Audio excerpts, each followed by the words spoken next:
হে মানুষ জাতি, আমি তোমাদের সৃষ্টি করেছি একজোড়া পুরুষ ও নারী হতে, আর তোমাদের বিভক্ত করেছি বিভিন্ন জাতি ও গোত্রে, যাতে তোমরা একে অন্যের সাথে পরিচিত হতে পারো। এমন না যে একে অন্যকে ঘৃণা করবে। আর আল্লাহর নিকট সেই ব্যক্তি সবচেয়ে মর্যাদা সম্পন্ন যার রয়েছে তাকওয়া।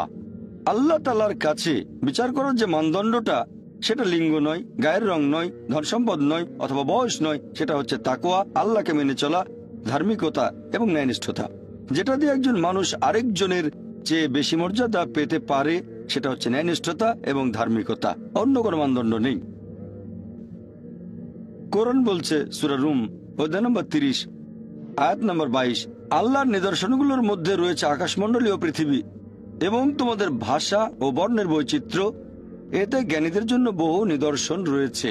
পবিত্র কোরআন বলছে তিনি মানুষের গায়ের রং আর ভাষার মধ্যে বৈচিত্র্য দিয়েছেন, যাতে করে জ্ঞানীরা বুঝতে পারে যেটা আল্লাহ সুবহানাহু ওয়া তাআলার নিদর্শন। এখানে বলা হয়েছে সার্বজনীন ভ্রাতৃত্বের কথা, যে আল্লাহ তাআলা আমাদের পুরো মানুষ জাতিকে সৃষ্টি করেছেন একজোড়া পুরুষ ও নারী হতে, আদম ও হাওয়া, ওনারা শান্তিতে থাকুন।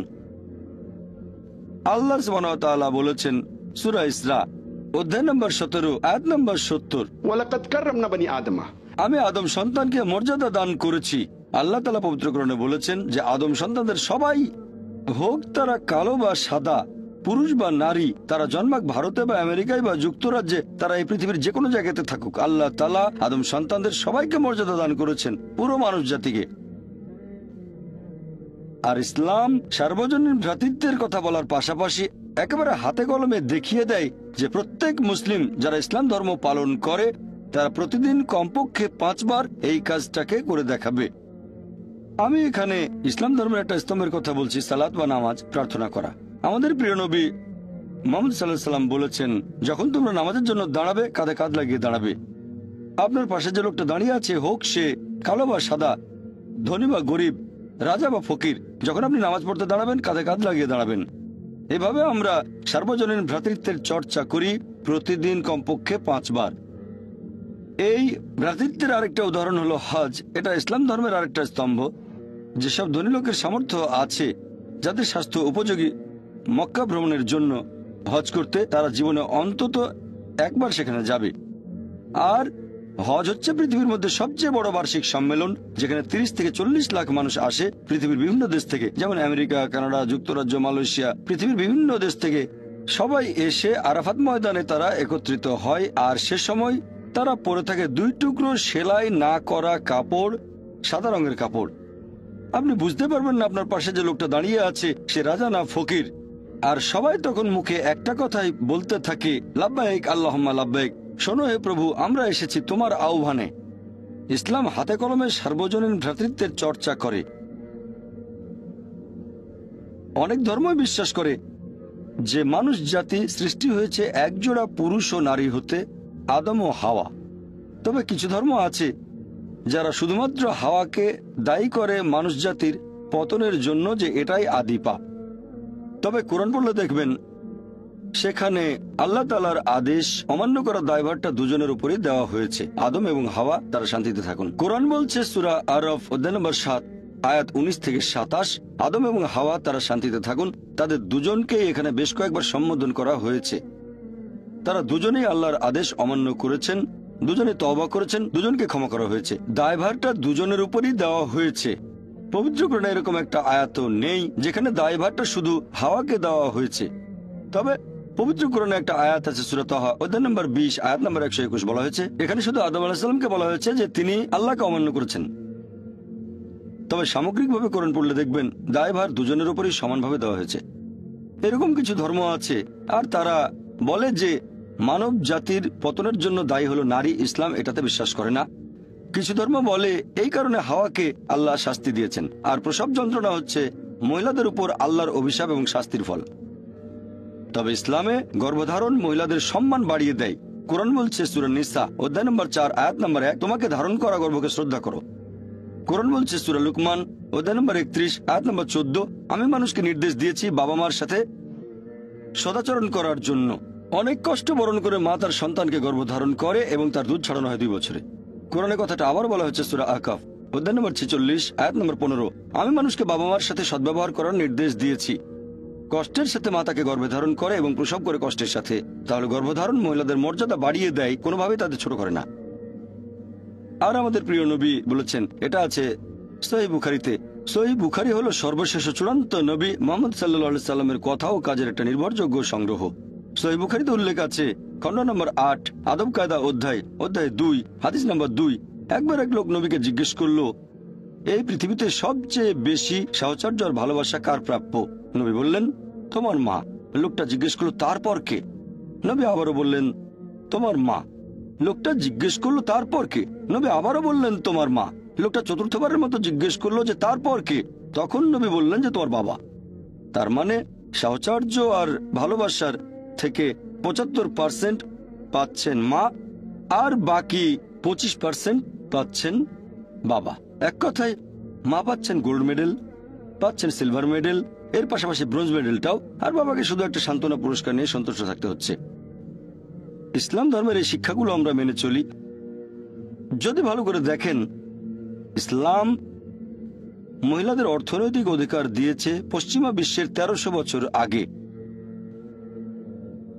1400 বছর আগে ইসলাম একজন প্রাপ্তবয়স্ক মহিলাকে এই অধিকার দিয়েছে, তারা অন্য কারো অনুমতি ছাড়াই কোনো সম্পদের মালিক বা সম্পদ দান করতে পারবে। পশ্চিমা বিশ্ব মহিলাদের সম্পদের মালিকানা নেয়া বা দান করার অনুমতি দিয়েছে, সেটা হচ্ছে 1870-এর দশকে। সেটা ছিল ম্যারিড উইমেন প্রপার্টি অ্যাক্ট। সেখানে বলা হয়েছে একজন প্রাপ্তবয়স্ক বিবাহিত মহিলা তার স্বামীর অনুমতি ছাড়াই সম্পদের মালিক হতে বা সেটা দান করতে পারবেন। পরে এই আইনটা সংশোধন করা হয়েছে। ইসলাম মহিলাদেরকে অর্থনৈতিক অধিকার দিয়েছে পশ্চিমা বিশ্বের 1300 বছর আগে। আর ইসলাম ধর্মে আমরা এই শব্দটা মানি না যে হাউস ওয়াইফ, ইংরেজি ভাষায় এটা ব্যবহার করা হয়, কারণ আমরা মনে করি না যে সেই মহিলার বিয়ে হয়েছে ঘরের সাথে যে তাদের বলবো হাউস ওয়াইফ। আমরা এসব ক্ষেত্রে যেটা বলি সেটা হচ্ছে হোম মেকার, যে ব্যক্তি ঘরটা তৈরি করেন, যে ঘরকে গঠন করে। যদিও অনেকেরই ইসলাম সম্পর্কে ভুল ধারণা আছে, আর অনেকেই মনে করে যে ইসলাম ধর্মে পুরুষ এবং নারী সমান নয়। সত্যি বলতে ইসলাম ধর্মে পুরুষ এবং নারী সমান, তবে এই সমান হওয়া মানে অভিন্নতা নয়। তারা সমান, তবে একই রকম নয়। আছে তাদের শারীরিক গঠনে পার্থক্য, মানসিক গঠনে পার্থক্য, প্রাকৃতিক গঠনে পার্থক্য, তাদের ভূমিকাও আলাদা। সব মিলিয়ে পুরুষ এবং নারী সমান। কিছু কিছু ক্ষেত্রে মহিলারা হয়তো কিছুটা এগিয়ে আছে, আবার কিছু ক্ষেত্রে পুরুষ হয়তো এগিয়ে আছে। আপনাদের একটা উদাহরণ দেই।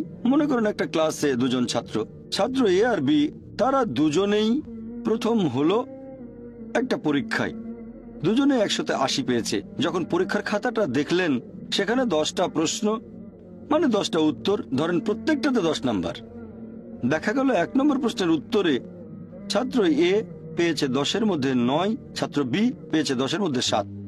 এরপর 2 নম্বর প্রশ্নের উত্তরে ছাত্র বি পেয়েছে 10-এ 9, আর ছাত্র এ সে পেয়েছে 10-এর মধ্যে 7। আর বাকি 8টা প্রশ্নের উত্তরে দুজনেই পেয়েছে 10-এর মধ্যে 8। যদি যোগ করেন দুজনেই পেয়েছে 180, তার মানে সমান। তবে 1 নম্বর প্রশ্নের উত্তরে ছাত্র এ কিছুটা এগিয়ে আছে, আর 2 নম্বর প্রশ্নের উত্তরে ছাত্র বি কিছুটা এগিয়ে আছে। বাকি প্রশ্নগুলোতে তারা দুজনেই সমান হয়েছে, আর সামগ্রিকভাবে তারা সমান।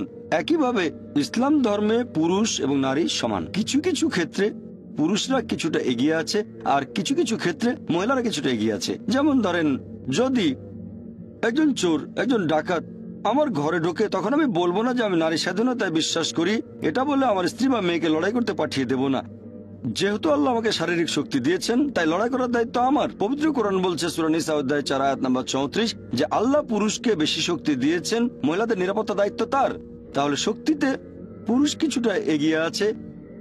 আমি আগে আরেকটা উদাহরণ দিয়েছিলাম, যখন সন্তানদের সাহচর্য আর ভালোবাসার কথা আসবে বাবা মার প্রতি, মহিলারা এখানে পুরুষদের চেয়ে 3 গুণ বেশি সাহচর্য পাওয়ার দাবি রাখে। মা 3 গুণ বেশি ভালোবাসা আর সাহচর্য পাবে বাবার চেয়ে। তাহলে এখানে মহিলারা কিছুটা এগিয়ে আছে। তাই কথাটা হচ্ছে ইসলামে পুরুষ এবং নারী সমান। কিছু কিছু ক্ষেত্রে মহিলারা পুরুষদের চেয়ে এগিয়ে, আর কিছু ক্ষেত্রে পুরুষরা এগিয়ে আছে।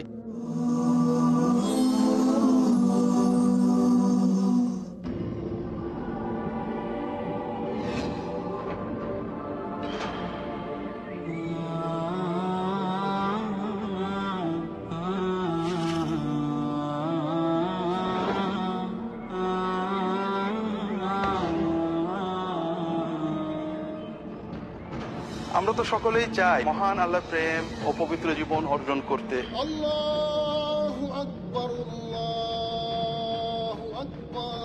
কিভাবে তা সম্ভব?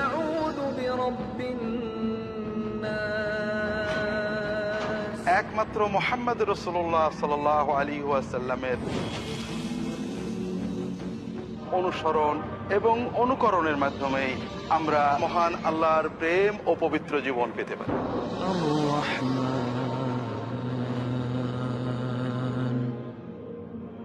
জীবনের সকল ক্ষেত্রে রাসূলুল্লাহ সাল্লাল্লাহু আলাইহি ওয়াসাল্লামের সুন্নাতে উদ্ভাসিত পথ ও পদ্ধতি জানতে তাই দেখুন পিস টিভি বাংলার নিয়মিত অনুষ্ঠান দারসুস সুন্নাহ।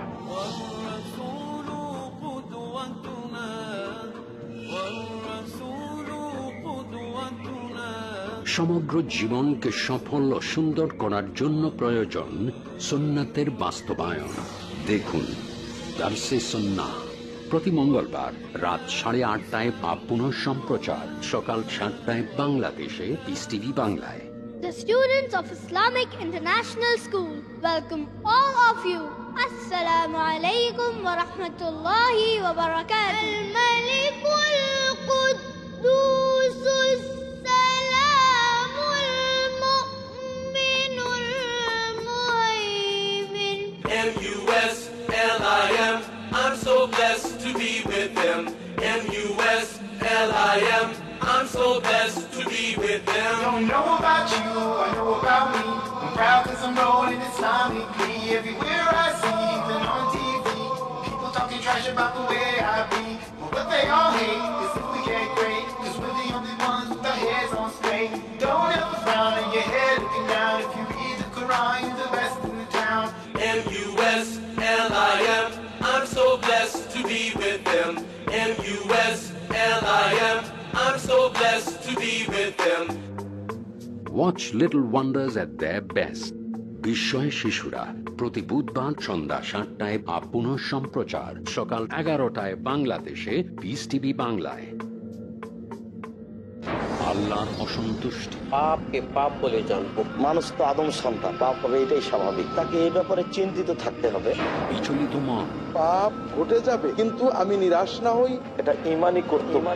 শান্ত জীবন। যদি মানুষ ক্ষমা চায়, মহান রব্বুল আলামিন অবশ্যই ক্ষমা করে দিবেন। আব্দুর রাজ্জাক বিন ইউসুফ, কাসিম বিন আব্বাস, মুজাফফর বিন মুহসিন, আকরামুজ্জামান বিন আব্দুস সালাম, ডক্টর আব্দুল্লাহ জাহাঙ্গীর, হারুন হোসেনের উপস্থাপনায়।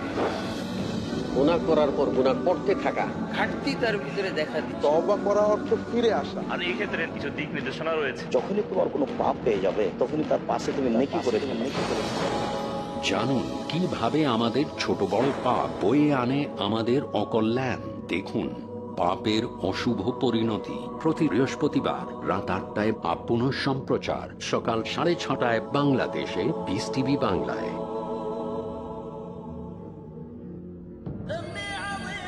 পরিষ্কার করতে হবে মনের ধুল, তা না হলে চোখ জবান করতে পারে ছোট বড় অনেক ভুল, শরীয়ত বিরোধী বহু কাজ। আমি মোহাম্মদ হাশেম মাদানী। চোখ ও জিবের আপদ থেকে বাঁচতে চান? তাহলে দেখুন চোখ ও জিবের কুফল শুধু পিস টিভি বাংলায়। চোখ ও জিভের কুফল প্রতি সোমবার, বুধবার ও শনিবার রাত 11টায় বা পুনঃ সম্প্রচার সকাল 10টায় বাংলাদেশে পিস টিভি বাংলায়।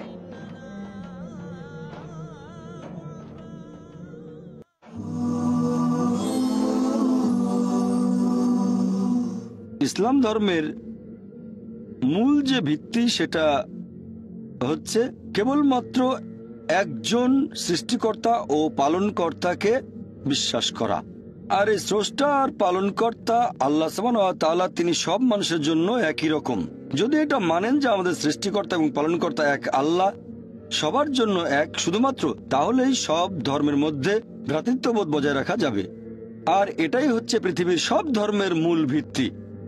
রিলিজিয়ন বা ধর্ম অক্সফোর্ড ডিকশনারি অনুযায়ী এর মানে কোনো অতি মানবীয় নিয়ন্ত্রণ শক্তিতে বিশ্বাস করা, ব্যক্তিগত বা অনেক ঈশ্বরে যাকে উপাসনা করতে হবে আর অনুগত থাকতে হবে। তাহলে অক্সফোর্ড ডিকশনারি অনুযায়ী ধর্ম মানে ঈশ্বরে বিশ্বাস করা। যদি ঈশ্বরকে বোঝেন তাহলে সঠিকভাবে ধর্মকেও বুঝতে পারবেন। কোরআন বলছে সূরা আলে ইমরান অধ্যায় 3 আয়াত নম্বর 64, تعالوا إلى كلمة سواء بين بينكم এসো সেই কথায় যা আমাদের ও তোমাদের মধ্যে এক। প্রথম সাদৃশ্যটা কি? আল্লাহ নাবুদা ইল্লাল্লাহ, আমরা এক আল্লাহ ব্যতীত অন্য কারো ইবাদত করি না। কোরআন বলছে অন্য ধর্মের অনুসারীদের এটা বলো, আমাদের সাদৃশ্যগুলো দেখো। যেখানে পার্থক্য আছে সেটা নিয়ে পরে আলোচনা করব। আসুন সেগুলো মেনে চলি যেগুলো কমন। আর সবগুলো প্রধান ধর্মে একটা কমন জিনিস, বিশ্বাস আর ইবাদত করা একমাত্র আল্লাহকে। কোন ধর্মকে বুঝতে গেলে অথবা কোন ধর্মের ঈশ্বরের ধারণাটা বুঝতে গেলে এটা সঠিক হবে না যদি আপনি সেই ধর্মের অনুসারীদের কাজকর্মগুলো দেখেন। কারণ অনেক সময় সেই অনুসারী নিজেই তার ধর্ম সম্পর্কে ভালো মতো জানে না অথবা ঈশ্বরের ধারণাটাও ঠিক মতো বোঝে না। কোনো একটা ধর্মকে বোঝার সবচেয়ে সেরা যে উপায় অথবা কোনো ধর্মে ঈশ্বরের ধারণাকে বোঝার সেরা উপায় হচ্ছে সেই ধর্মের যে পবিত্র গ্রন্থগুলো আছে সেখানে ঈশ্বর সম্পর্কে কি বলা হয়েছে সেগুলো দেখা। আসুন আমরা সংক্ষেপে পৃথিবীর প্রধান ধর্মগুলোতে ঈশ্বরের ধারণা সম্পর্কে জেনে নিই। প্রথমে আমরা হিন্দু ধর্মে ঈশ্বরের ধারণা বোঝার চেষ্টা করব। হিন্দু ধর্মের সবচেয়ে পবিত্র আর বিশুদ্ধ দুটো ধর্মগ্রন্থ আছে, সেগুলো বেদ আর উপনিষদ। ছান্দোগ্য উপনিষদে উল্লেখ করা হয়েছে 6 নম্বর অধ্যায় অনুচ্ছেদ 2 পরিচ্ছেদ 1, একম এভিদিত্যম, ঈশ্বর কেবলমাত্র একজন, দ্বিতীয় কেউ নেই। এটা একটা সংস্কৃত উদ্ধৃতি।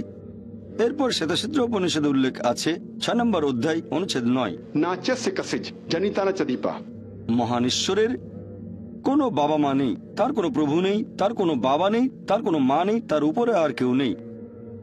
এছাড়াও শ্বেতাক্ষেত্র উপনিষদে উল্লেখ আছে অধ্যায় 4 অনুচ্ছেদ 19, আর আছে যজুর্বেদে অধ্যায় 32 অনুচ্ছেদ 3, ন তস্য প্রতিমা অস্তি, মহান ঈশ্বরের কোনো প্রতিমা নেই। প্রতিমা একটা সংস্কৃত শব্দ যার মানে প্রতিমূর্তি, ফটোগ্রাফ, পেইন্টিং, ছবি, ভাস্কর্য অথবা একটা মূর্তি। বলা হয়েছে মহান ঈশ্বরের কোনো প্রতিমূর্তি নেই, কোনো ছবি নেই, কোনো পেইন্টিং নেই, কোনো ফটোগ্রাফ নেই, কোনো ভাস্কর্য নেই, কোনো মূর্তি নেই, কোনো প্রতিমূর্তি নেই। আর হিন্দুদের ব্রহ্মসূত্র हिंदुइज्म मूल धर्म विश्वास एकम ब्रह्म देवता नास्ते नैना नास्ते किंचन, भगवान एक ही है, दूसरा नहीं है, नहीं है, नहीं है, जरा भी नहीं है। ঈশ্বর কেবলমাত্র একজন, দ্বিতীয় কেউ নেই, আর কেউ নেই, আর কেউ নেই, আর কোথাও কেউ নেই। তাহলে যদি হিন্দু ধর্মগ্রন্থ পড়েন সেখানে আপনারা হিন্দু ধর্মে ঈশ্বরের ধারণাটা বুঝতে পারবেন আর হিন্দু ধর্মটাকেও সঠিকভাবে বুঝতে পারবেন। আসুন এবারে আমরা ইহুদি ধর্মে ঈশ্বরের ধারণা দেখি। ওল্ড টেস্টামেন্টে উল্লেখ করা হয়েছে বুক অফ ডিটোরনমি অধ্যায় নম্বর 6 অনুচ্ছেদ 4, মুসা আলাইহিস সালাম বলছেন, শামা ইসরাঈল শোনো হে ইসরায়েলবাসী, আমাদের ঈশ্বর আমাদের প্রভু কেবলমাত্র একজন। এরপর আছে বুক অফ আইজায়া অধ্যায় নম্বর 43 অনুচ্ছেদ 11,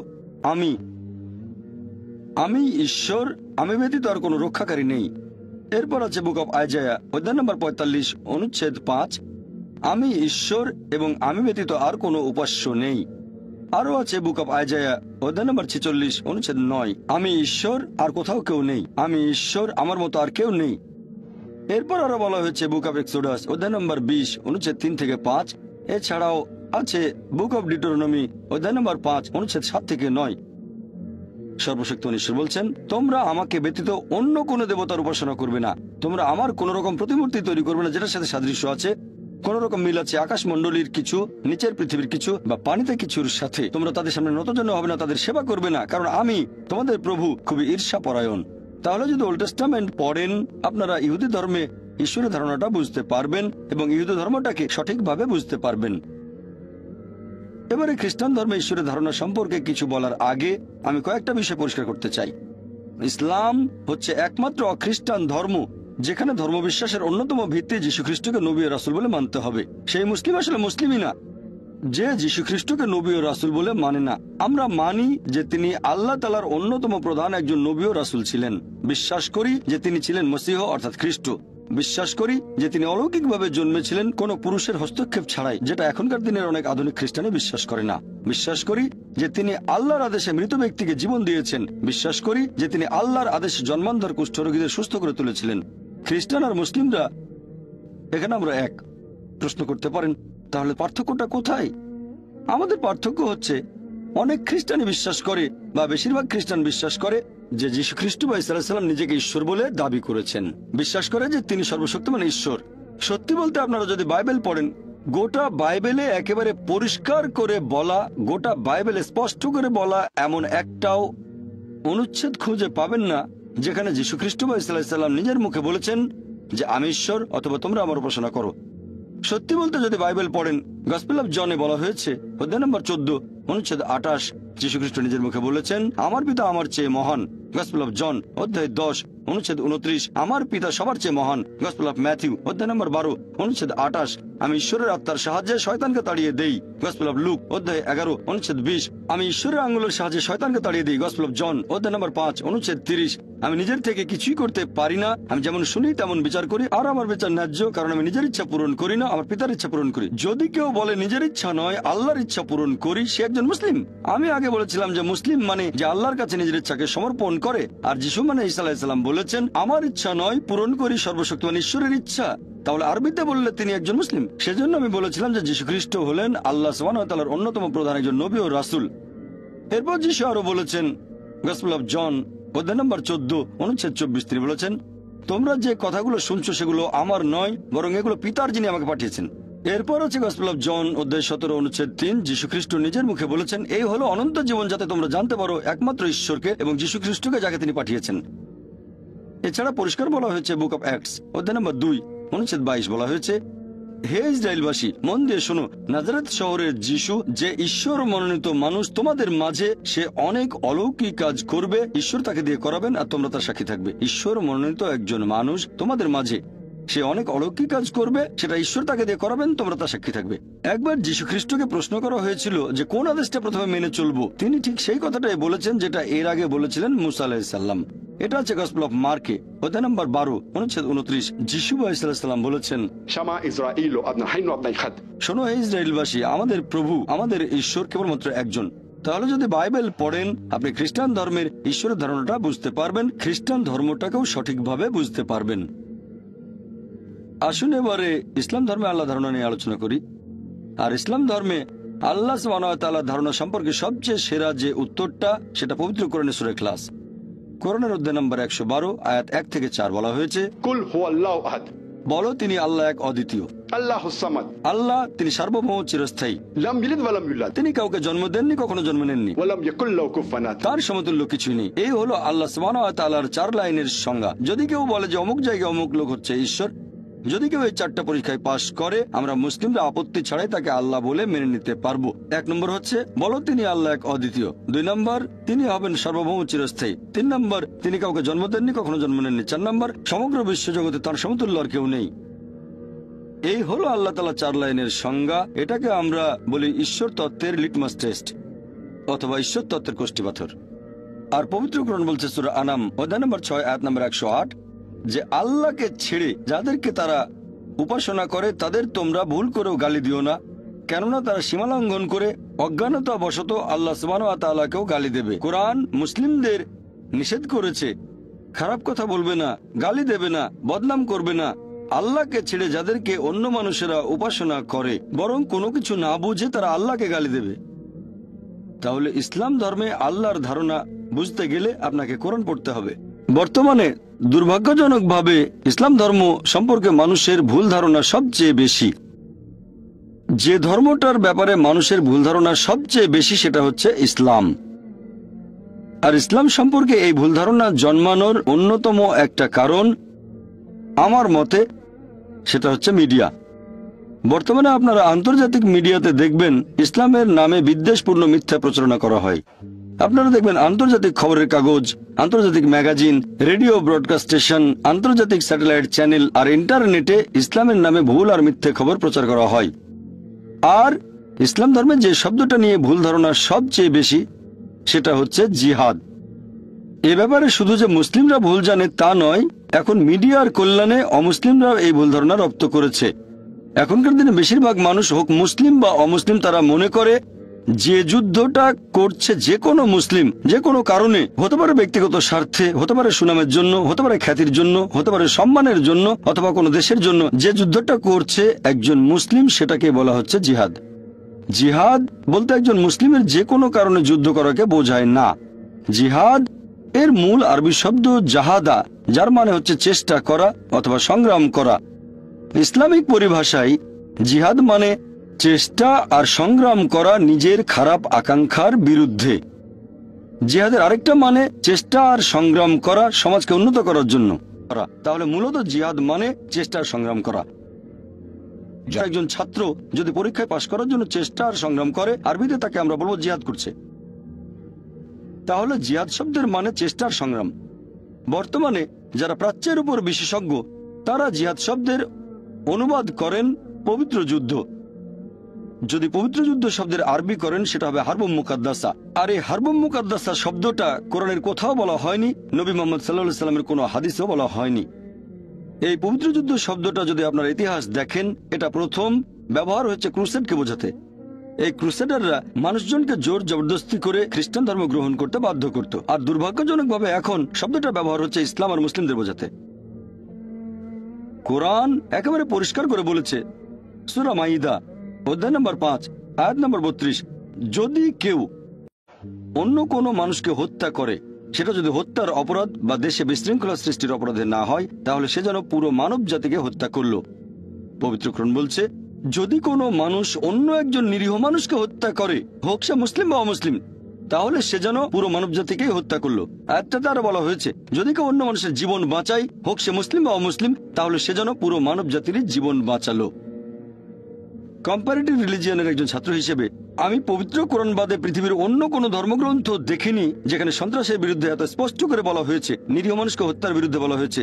যদি কোনো মানুষ অন্য কোনো নিরীহ মানুষকে হত্যা করে, হোক সে মুসলিম বা অমুসলিম, তাহলে সে যেন পুরো মানব জাতিকে হত্যা করলো। অন্য কোনো ধর্মগ্রন্থে আমি এরকম কোনো অনুচ্ছেদ দেখিনি।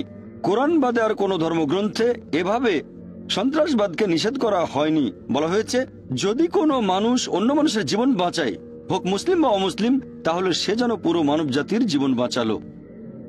ইসলাম সব ধরনের সন্ত্রাসবাদের নিন্দা করে। ইসলাম ধর্ম যে কোনো নিরীহ মানুষ হত্যার নিন্দা করে। তাদের ধর্ম, বর্ণ, গোত্র যাই হোক না কেন, তারা যে দেশেরই নাগরিক হোক না কেন, সে যে ধর্মেরই অনুসারী হোক।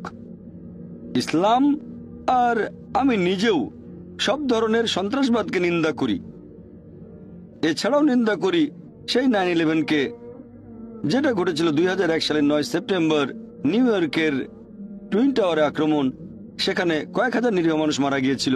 নিন্দা করি 7/7-কে, 2005 সালের 7 জুলাই লন্ডনের বোমা বিস্ফোরণে প্রায় 50 জন নিরীহ মানুষ মারা গিয়েছিল। এছাড়াও নিন্দা করি সেই সিরিজ বোমা বিস্ফোরণকে যেটা ঘটেছিল বোম্বেতে 2006 সালের 11 জুলাই। সেখানে 180 জনের বেশি নিরীহ মানুষ মারা গিয়েছিল। আমি নিন্দা করি গুজরাটের সেই সাম্প্রদায়িক দাঙ্গাকে, যেটা ছিল পূর্ব পরিকল্পিত। এটা ঘটেছিল ভারতের গুজরাটে। সেখানে কয়েক হাজার নিরীহ মুসলিম নিহত হয়েছিল। আমি সব ধরনের সন্ত্রাসবাদের নিন্দা করি যেখানে নিরীহ মানুষকে হত্যা করা হয়, হোক তারা মুসলিম বা অমুসলিম। আর যে ধরনের সন্ত্রাসী কাজে নিরীহ মানুষ হত্যা করা হয় সেটা নিন্দা করতে হবেই। আত্মঘাতী বোমা হামলাকেও এখনকার দিনে গত কয়েক দশক ধরে দেখা যাচ্ছে যে একজন লোক তার শরীরে বোমা বাঁধলো, তারপর গেল একটা মার্কেটে অথবা গেল রেল স্টেশনে বা রাস্তায়, তারপর নিজেকে বোমা দিয়ে উড়িয়ে দিল আর নিজের সাথে সাথে মেরে ফেললো আরো কিছু নিরীহ মানুষকে। এই কাজটা কোনো ধর্মই সমর্থন করবে না, বিশেষ করে ইসলাম। আত্মঘাতী বোমা হামলা যেখানে নিরীহ মানুষ মারা যায়, এটা ইসলামে পুরোপুরি নিষিদ্ধ।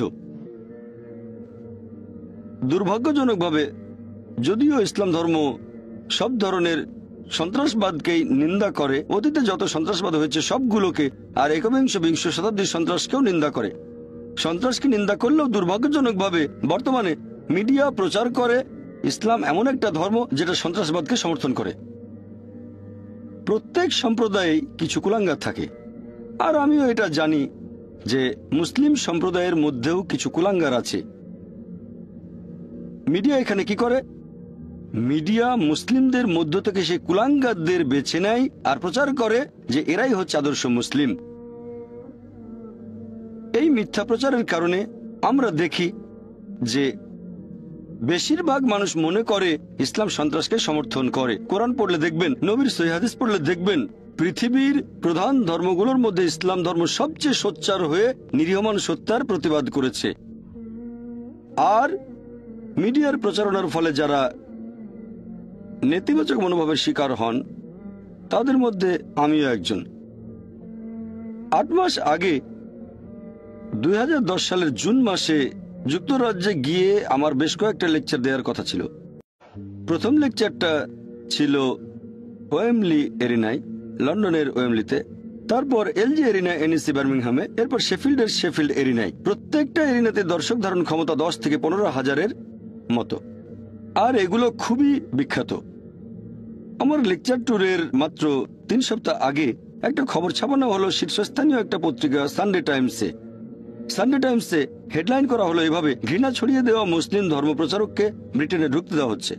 পত্রিকাটি আমার লেকচারের অংশবিশেষও তুলে দিল। সেগুলো হয় প্রসঙ্গ ছাড়া উদ্ধৃতি, নয়তো ভুল বলা হয়েছে। আমাকে এমনভাবে তুলে ধরলো যেন আমি ঘৃণা প্রচার করি আর সন্ত্রাসবাদকে সমর্থন করি।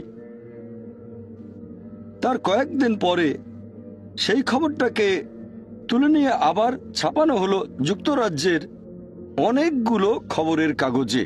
শুধুমাত্র যুক্তরাজ্যের কাগজে নয়, আন্তর্জাতিক বিভিন্ন খবরের কাগজে ছাপানো হলো, যেমন ভারতেও। দুর্ভাগ্যজনকভাবে পত্রিকায় এই খবরগুলো দেখে যুক্তরাজ্যের হোম সেক্রেটারি টেরেসা মে আমার বিরুদ্ধে একটা এক্সক্লুশন অর্ডার পাশ করলেন 2010 সালের 16 জুন। তিনি পত্রিকায় খবরটা পড়েছেন আর ইউটিউবে কিছু ভিডিও ক্লিপ দেখেছেন, আর এই ভিডিওগুলোতে প্রসঙ্গটা বাদ দেওয়া হয়েছে। এছাড়াও সেই ভিডিওতে অনেক কিছু এডিট করা হয়েছে। এই ইউটিউব ক্লিপ আর পত্রিকার খবরের ভিত্তিতে যুক্তরাজ্যের হোম সেক্রেটারি 2010 সালের 16 জুন আমার বিরুদ্ধে এক্সক্লুশন অর্ডার পাশ করলেন। এর পরের দিন 17 জুন ব্রিটেনের ডেপুটি হাইকমিশনার বোম্বে 17 জুন তিনি আমার ভিসাকে বাতিল করে দিলেন। আমি যুক্তরাজ্যের 5 বছরের মাল্টিপল এন্ট্রি ভিসা পেয়েছিলাম। ইস্যু করা হয়েছিল 2008 সালের 15 জুলাই, মেয়াদ ছিল 2013 সালের 15 জুলাই পর্যন্ত। গত 20 বছর ধরে আমি যুক্তরাজ্যে আসা যাওয়া করছি। এমনিতেও এখানে এসেছি, লেকচার দিতেও বেশ কয়েকবার এসেছি। আমার কাছে 5 বছরের মাল্টিপল ভিসা ছিল, যেটা দিয়ে আমি আগেও 2 বার এসেছি, 2008 এবং 2009। কোন রকম শুনানি ছাড়াই ভিসাটা বাতিল করা হলো। আমার মতে এটা মত প্রকাশের স্বাধীনতা আর মানবাধিকারের উপর একটা আক্রমণ ছাড়া কিছুই নয়। চার্লস ফার, যিনি সে সময় office for security and counter টেরোরিজমের ডিরেক্টর ছিলেন, তিনি এই এক্সক্লুশন অর্ডারের পক্ষে ছিলেন না। তিনি চেয়েছিলেন যেন আমি সেই মুসলিমদের কাছে পৌঁছাতে পারি যাদের কাছে তার মতে সরকার পৌঁছাতে পারছে না। তবে হোম সেক্রেটারি তার সবচেয়ে অভিজ্ঞ উপদেষ্টার কথাগুলো শুনলেন না। তিনি এক্সক্লুশন অর্ডারটা পাশ করালেন, আর এই কয়েক সপ্তাহ পরে তিনি চার্লস ফারের অধীনে একজন উপদেষ্টাকে বরখাস্ত করে দিলেন, যিনি আমাকে সমর্থন করেছিলেন। আমি ব্যক্তিগতভাবে রাজনৈতিক নিয়মকানুনের চেয়ে বিচার বিভাগের উপর বেশি ভরসা করি আমাদের দেশ ভারতে, পাশাপাশি যুক্তরাজ্যেও। আমরা জুডিশিয়াল রিভিউ এর জন্য ব্যাপারটা নিয়ে হাইকোর্টে গেলাম।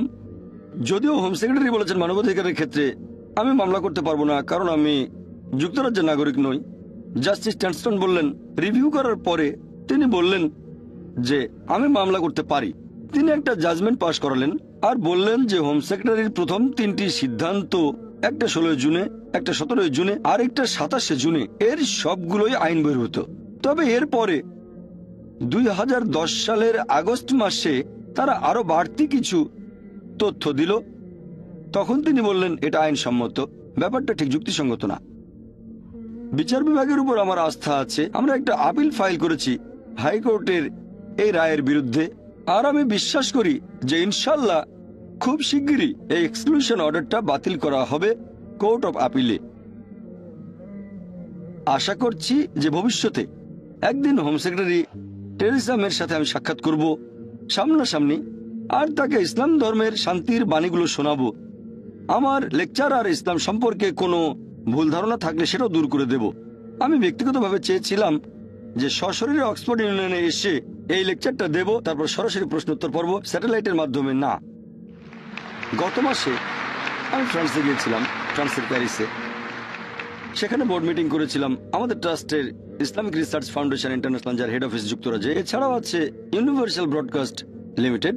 যেহেতু যুক্তরাজ্যে যেতে পারছি না, তাই বোর্ডের সদস্যদের আসতে বললাম প্যারিসে। আর খুবই অবাক হলাম, এমনিতে সবাই মনে করে যে ইসলামের প্রতি যুক্তরাজ্যের চেয়ে ফ্রান্সের মনোভাব বেশি কঠোর, কিন্তু যখন ভিসার জন্য আবেদন করলাম পেয়ে গেলাম মাত্র 1 ঘন্টায়। কোর্ট অফ আপিল খুব শীঘ্রই এটাকে বাতিল করবে। আর যদিও পৃথিবীর মানুষ ভাবতে পারে যে এই ধরনের এক্সক্লুশন অর্ডার মত প্রকাশের স্বাধীনতার উপর একটা আক্রমণ, তবে আমি ধন্যবাদ জানাবো অক্সফোর্ড ইউনিয়নকে যে একটা এক্সক্লুশন অর্ডার পাশ করা হয়েছে আমার বিরুদ্ধে, তারপরও তারা আয়োজন করেছেন এই বিতর্কের বা এই লেকচার আর প্রশ্নোত্তর পর্বের। আমি আন্তরিক ধন্যবাদ জানাচ্ছি অক্সফোর্ড ইউনিয়নকে, বিশেষ করে এর প্রেসিডেন্ট মিস্টার জেমস ল্যাংম্যানকে।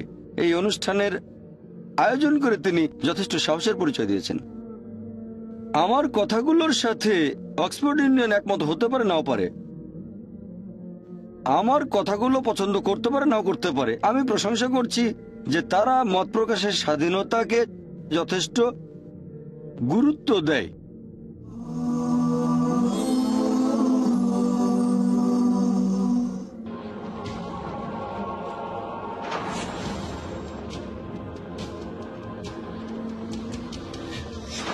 আকাশের রংধনু আমরা জীবনে বহুবার উপভোগ করেছি। লাল, নীল, সবুজ, আকাশী, বেগুনি, হলুদ।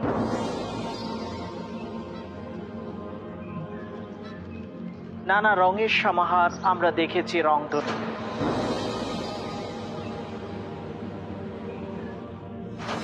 কিন্তু জীবনের রংধনুকে কখনো কি আমরা বিশ্লেষণ করে দেখেছি?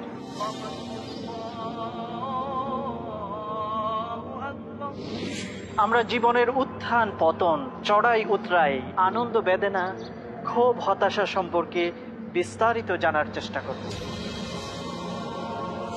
দেখুন জীবনের রংধনু কেবলমাত্র পিস টিভি বাংলায়।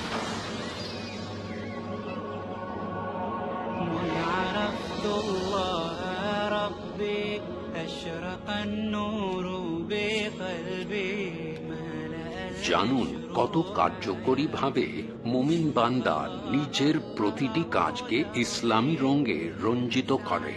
জীবনের রংধনু প্রতি মঙ্গলবার রাত 10টায় পুনঃ সম্প্রচার সকাল 8:30টায় বাংলাদেশে পিস টিভি বাংলায়।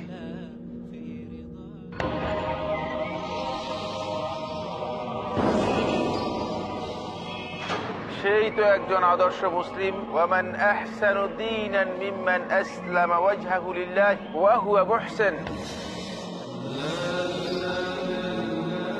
যে তার সত্তাকে আল্লাহর জন্য একনিষ্ঠভাবে সৎকর্ম পরায়ণ হয়ে অনুগত করল।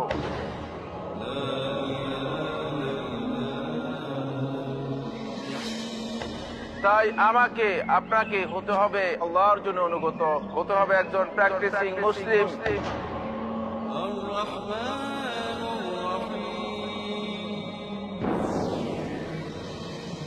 তাই একজন আদর্শ মুসলিম হতে হলে পিস টিভি বাংলায় দেখুন আমার আলোচনা একজন আদর্শ মুসলিমের করণীয় ও বর্জনীয়। কি কি রয়েছে সেই বৈশিষ্ট্য মালা যার কারণে বান্দা হতে পারে মহান আল্লাহর প্রিয়? জানুন এই অনুষ্ঠান যোগে আদর্শ মুসলিম, করণীয় ও বর্জনীয়। প্রতি সোমবার ও মঙ্গলবার রাত 9:30টায় পুনঃ সম্প্রচার সকাল 8টায় বাংলাদেশে পিস টিভি বাংলায়।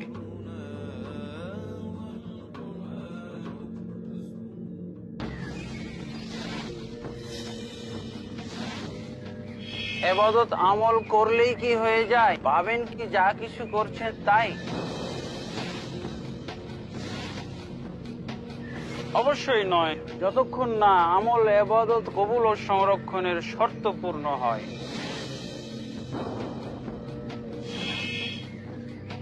জানতে হলে দেখুন আমার আলোচনা একমাত্র পিস টিভি বাংলায়।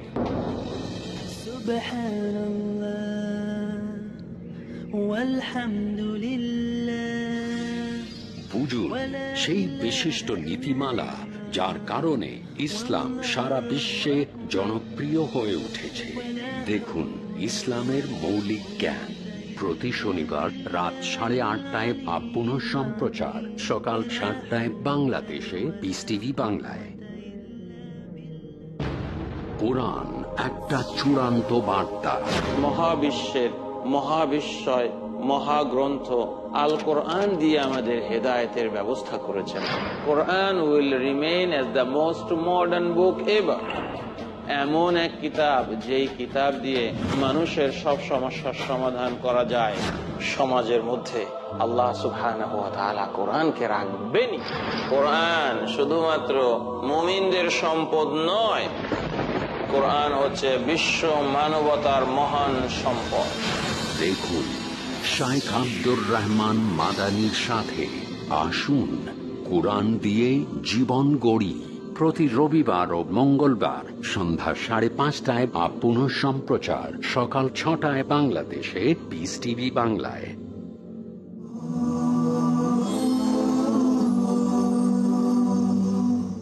আমার লেকচার শেষ করার আগে আরেকটা কথা বলি। শান্তি হলো মানুষের সমস্যাগুলোর একমাত্র সমাধান। এই পৃথিবীর অনেক দেশেই আর্মি আছে, মিলিটারি আছে, তাদের আছে নেভি, আছে বিমান বাহিনী। অনেক দেশের আছে ভয়াবহ সব মারণাস্ত্র, অনেকের আছে পারমাণবিক অস্ত্র। বিশ্বাস করেন, এগুলো দিয়ে মানুষের সমস্যাগুলোর সমাধান করা যাবে না। আমার মত অনুযায়ী একমাত্র সমাধান মানুষ জাতির সমস্যাগুলোর, সেটা শান্তি। পার্থক্য থাকতেই পারে, পার্থক্য থাকবে কালচারে, পার্থক্য থাকবে আমাদের ভাষায়, পার্থক্য গায়ের রঙে, পার্থক্য সমাজ ব্যবস্থায়। আমাদের মধ্যে যতই পার্থক্য থাকুক, আমাদের সবচেয়ে বড় যে মিলটা, সেটা হচ্ছে আমরা সবাই শান্তি চাই। আমার মত অনুযায়ী শান্তি হচ্ছে মানুষ জাতির সমস্যাগুলোর একমাত্র সমাধান। আমার লেকচারের শুরুতে বলেছিলাম, ইসলাম এর মূল আরবি শব্দটা সালাম, যার মানে হচ্ছে শান্তি। আর এই সালাম শব্দটা পবিত্র কোরআনে আছে সব মিলিয়ে 43 বার, আর বিভিন্ন রূপ ধরলে শব্দটা কোরআনে আছে সব মিলিয়ে 143 বার। সালাম, শান্তি, এই শব্দটা পবিত্র কোরআনে আছে সব মিলিয়ে 143 বার। আর লেকচারের শুরুতে আমি আপনাদের উদ্দেশ্যে বলেছিলাম আসসালামু আলাইকুম, যার মানে সবার উপরে শান্তি বর্ষিত হোক। পবিত্র কোরআন বলছে সূরা ইয়াসিন অধ্যায় নম্বর 36 আয়াত নম্বর 58 যে সালাম হচ্ছে একটা সম্ভাষণ পরম দয়ালু প্রতিপালকের পক্ষ থেকে। আল্লাহ তাআলার অন্যতম একটা বৈশিষ্ট্য হচ্ছে আসসালাম, অর্থাৎ শান্তির উৎস। কোরআন বলছে সূরা আল হাসর অধ্যায় নম্বর 59 আয়াত নম্বর 23, এখানে আল্লাহ সুবহানাহু ওয়া তাআলাকে বলা হয়েছে আসসালাম, শান্তির উৎস। কোরআন বলছে সূরা মাইদা অধ্যায় নম্বর 5 আয়াত নম্বর 16, আল্লাহ তাআলা তাদেরকে পরিচালনা করেন যারা তার কাছে আসে শান্তি ও নিরাপত্তার পথে, তাদেরকে অন্ধকার থেকে বের করে আলোতে নিয়ে যান। আর সেই কারণেই পবিত্র কোরআনের সবগুলো অধ্যায়, কোরআনে মোট 114টা অধ্যায় আছে, 9 নম্বর বাদে সবগুলো অধ্যায় শুরু হয়েছে সুন্দর এই কথা দিয়ে, বিসমিল্লাহির রহমানির রহিম, আল্লাহ সুবহানাহু ওয়া তাআলার নামে শুরু করছি, যিনি দয়াময় পরম দয়ালু। আমার মতে শান্তি হচ্ছে মানুষের সমস্যাগুলোর একমাত্র সমাধান, আর আমার কাজ হচ্ছে শান্তির বাণী প্রচার করা। আমার মিশন শান্তি প্রচার করা। আপনারা অনেকেই হয়তো জানেন যে আমি 5 বছর আগে পিস টিভি নামে একটা গ্লোবাল স্যাটেলাইট চ্যানেল শুরু করেছিলাম 2006 সালের জানুয়ারিতে। 2006 সালের জানুয়ারিতে শুরু করলাম পিস টিভি ইংরেজিতে। 2.5 বছর পরে 2008 সালে পিস টিভি উর্দু, আর ইনশাআল্লাহ আগামী কয়েক মাসের মধ্যে 2011 এপ্রিলে আমরা শুরু করতে যাচ্ছি পিস টিভি বাংলা। বর্তমানে পিস টিভি ইংলিশের দর্শক সংখ্যা পৃথিবী জুড়ে ইসলামিক চ্যানেলগুলোর মধ্যে সবচেয়ে বেশি। আমাদের দর্শক সংখ্যা 10 কোটিরও বেশি, আর তাদের মধ্যে 25%-এরও বেশি দর্শক হচ্ছেন অমুসলিম। যদি আমি মাত্র একজন মানুষকেও বোঝাতে পারি, হোক সে মানুষটা মুসলিম বা অমুসলিম, যদি তাকে বিরত রাখতে পারি একজন নিরীহ মানুষকে হত্যা করা থেকে, আমি মনে করব যে পুরো মানুষ জাতিকে বাঁচিয়েছি। শান্তি হচ্ছে একমাত্র সমাধান। আমি শুধু শান্তির কথাই বলবো। আমার মিশন শান্তির বাণী প্রচার করা। লেকচার শেষ করার আগে আমি ডক্টর অ্যাডাম পিয়ারসনের একটা কথার উদ্ধৃতি দেব। ডক্টর অ্যাডাম পিয়ারসন বলেছেন, মানুষ ভয় পায় যে একদিন পারমাণবিক অস্ত্রগুলো হয়তো আরবদের হাতে চলে যাবে। তারা আসলে বুঝতে পারে না যে ইসলামের বোমা অর্থাৎ শান্তির বোমা পৃথিবীতে অনেক আগেই পড়েছে। এটা পড়েছে যেদিন নবী মুহাম্মদ সাল্লাল্লাহু আলাইহি সাল্লাম জন্মেছিলেন। ওয়া আখির দাওয়ানা আলহামদুলিল্লাহি রাব্বিল আলামিন।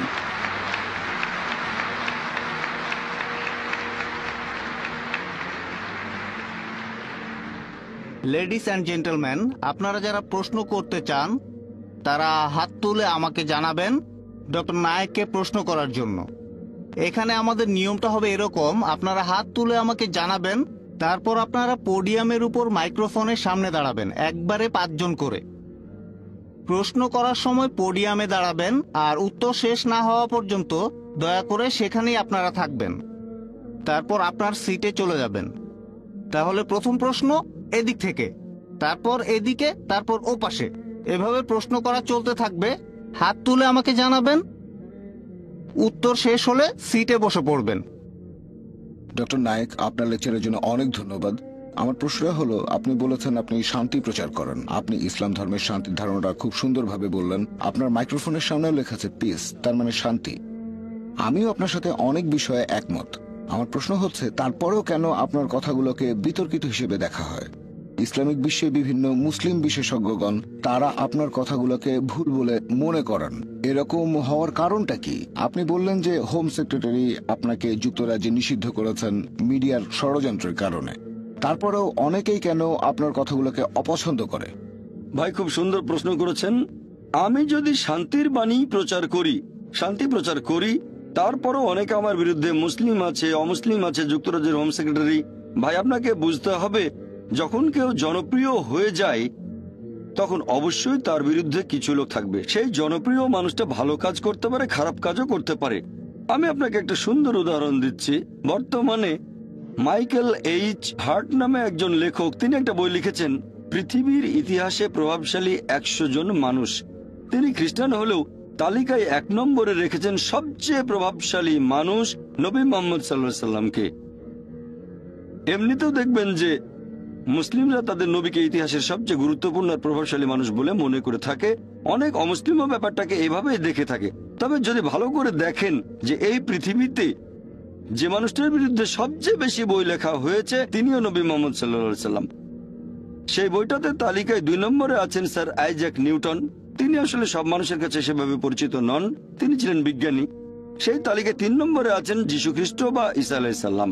খেয়াল করলে এটাও দেখবেন, পৃথিবীর ইতিহাসে যার বিরুদ্ধে দ্বিতীয় সর্বোচ্চ বই লেখা হয়েছে তিনি হলেন যীশু খ্রিস্ট বা ঈসা আলাইহিস সালাম। এই বইগুলো দেখে আমি কি এমন সিদ্ধান্ত নেব যে নবী মুহাম্মদ সাল্লাল্লাহু আলাইহি ওয়াসাল্লাম এবং যীশু খ্রিস্ট বা ঈসা আলাইহিস সালাম তারা ভালো মানুষ ছিলেন না? আপনাকে বুঝতে হবে, যখন কেউ জনপ্রিয় হয়ে যায় অবশ্যই তার বিরুদ্ধে কিছু লোক দাঁড়িয়ে যাবে। আর যুক্তরাজ্যের হোম ডিপার্টমেন্টের কথা অনুযায়ী 2009 সালে আমি যখন এসেছিলাম এখানে, একটা বিশ্বস্ত সূত্রে আমি জেনেছিলাম যুক্তরাজ্যের হোম ডিপার্টমেন্টের তথ্য অনুযায়ী পৃথিবীতে সবচেয়ে জনপ্রিয় ইসলামিক স্যাটেলাইট চ্যানেল হচ্ছে পিস টিভি। আর যুক্তরাজ্যে সবচেয়ে বেশি যে ইসলামিক স্যাটেলাইট চ্যানেল দেখা হয় সেটাও পিস টিভি। শুধুমাত্র মুসলিমরা যে দেখে তা নয়, অনেক অমুসলিমও পিস টিভি দেখে। এই রিপোর্টই বলছে পৃথিবীতে সবচেয়ে জনপ্রিয় ইসলামিক বক্তা হলেন ডক্টর জাকির নায়েক, আর যুক্তরাজ্যে সবচেয়ে জনপ্রিয় ইসলামিক বক্তাও ডক্টর জাকির নায়েক। এই কারণে হোম ডিপার্টমেন্ট আমাকে অনুরোধ করেছিল যে আমি সেই মুসলিমদের কাছে পৌঁছাতে পারবো কি না যাদের কাছে ইউকে সরকার পৌঁছাতে পারছে না। তবে এখন সরকার পরিবর্তন হয়েছে, আর আমার মনে হয় এটা আসলে একটা রাজনৈতিক পদক্ষেপ, কোনো আইনি পদক্ষেপ নয়। আর হয়তো তারা চেয়েছিল জনপ্রিয় কাউকে, যাতে সবাইকে জানাতে পারে আমরা মুসলিমদের বিরুদ্ধে খুব কঠোর। আর আমার মতামত জানতে চাইলে বলবো, আমি রাজনৈতিক নেতাদের চেয়ে বিচার বিভাগের উপর বেশি ভরসা করে থাকি। আমার মতে এরকম হয়েছে জনপ্রিয়তার কারণেই, আর এটা আসলে একটা রাজনৈতিক সিদ্ধান্ত, আইনি সিদ্ধান্ত নয়। আর ইনশাল্লাহ আল্লাহ তাআলা চাইলে এই এক্সক্লুশন অর্ডারটাকে বাতিল করবে কোর্ট অফ আপিল। আশা করি উত্তরটা পেয়েছেন। ধন্যবাদ। আমার নাম মিলিয়াস প্যালিওলাস, পেশায় একজন আইনজীবী, ঐতিহাসিক এবং ধর্ম বিশেষজ্ঞ। আপনি খুব সুন্দরভাবে ইসলাম এবং কোরআনের বিভিন্ন বিষয় ব্যাখ্যা করলেন। তবে ইহুদি ধর্ম, খ্রিস্টান ধর্ম আর ইসলাম, এই সবগুলো ধর্মই ইব্রাহিমের ধর্ম বিশ্বাস। একজন ইহুদিও প্রায় একই রকম কথা বলতে পারবে আপনি যেসব কথাগুলো বলেছেন। উদ্ধৃতি দিতে পারবে কোরআন থেকে, উদ্ধৃতি দেবে তাওরাত এবং তালমুদ থেকে। একজন খ্রিস্টানও আপনার মতোই কথাগুলো বলতে পারবে বাইবেলের ওল্ড টেস্টামেন্ট আর নিউ টেস্টামেন্টের উদ্ধৃতি দিয়ে। আর আমি ঠিক জানি না যে আমরা এভাবে কথাটা বলতে পারি কিনা যে একটা ধর্ম অন্য আরেকটা ধর্মের চাইতে বেশি উন্নত আর সত্যি, আর অন্যান্য ধর্মগুলা মিথ্যা। এইভাবে বোধহয় বলতে পারি না। এটার ফলাফল কি হতে পারে? এসব কারণেই একসময় ক্রুসেড হয়েছিল, ইতিহাস বলছে।